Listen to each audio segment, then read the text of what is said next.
Donald Trump is escalating one of the most high-stakes feuds of his presidency. His target is the man he once handpicked, Federal Reserve Chair Jerome Powell.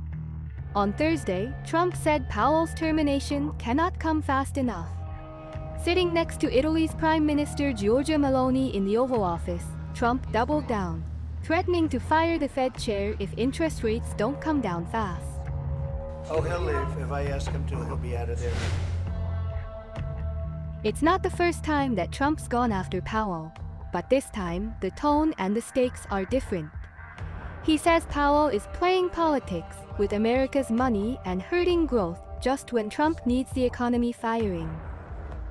Trump has been demanding rate cuts to offset shockwaves from his own aggressive tariffs, especially a 245% hike on Chinese imports.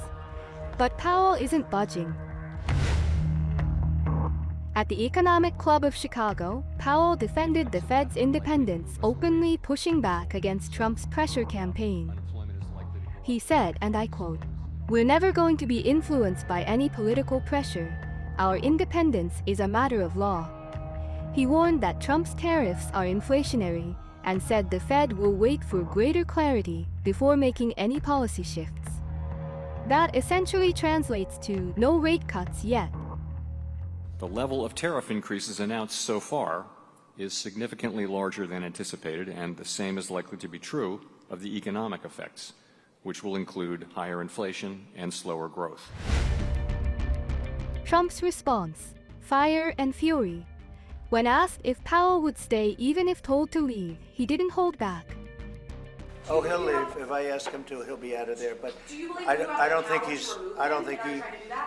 think he's doing the job. He's too late, always too late, a little slow, and I'm not happy with him. I let him know it, and if I want him out, he'll be out of there real fast, believe me. Can Trump actually fire Powell? Short answer: no, not legally. Fed chairs are appointed for 4-year terms, and Powell's runs until May 2026. Removal would require legal cause, not just policy disagreements. Powell has already made his stance clear. Still, Trump keeps pushing. Reports say he's even consulted former Fed Governor Kevin Warsh about replacing Powell, though Warsh reportedly advised against it. At the heart of the feud is Trump's tariff blitz, blanket duties on dozens of countries, with China hit hardest. He claims it's bringing in trillions. There's never been anything like it. We have at least $7 trillion of new businesses coming in. If you go back and look at others, I mean, in years they wouldn't do anything like that. So, and this is in a matter of weeks, so it's been pretty amazing. But economists and Powell warn the tariffs could do the opposite: fuel inflation, kill jobs, and corner the Fed. Actually, one is just the size of the effects. And as I mentioned, the tariffs are larger than forecasters had expected, certainly larger than we expected, even in our upside case. We looked at a range of cases. So that's one. The second one is how long does it take for the tariffs to have their effects on inflation? To the extent it takes longer and longer, that raises the risks that the public will begin to experience higher inflation. They'll come to expect it, and companies will come to expect it. So that risks higher inflation. Now, a Supreme Court case might tip the balance. It could change whether presidents can fire heads of independent agencies like the Fed. Powell says he's watching it closely.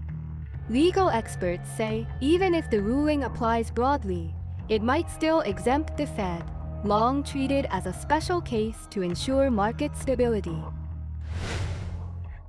Even as Powell holds his ground, Trump is pushing ahead on trade with or without the Fed's backing. I believe we're going to have a deal with China.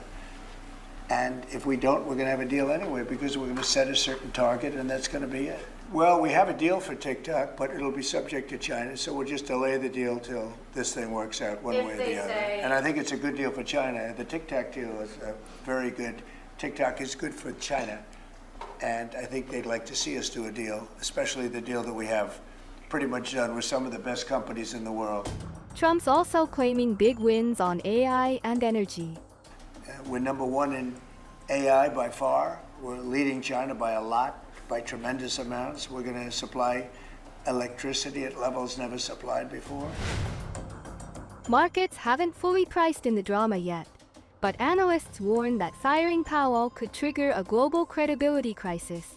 Some say, if you like the tariff debacle, you'll love the loss of Fed independence trade. So far, Powell isn't blinking. He says the Fed will act only when the data demands it, not when politics does.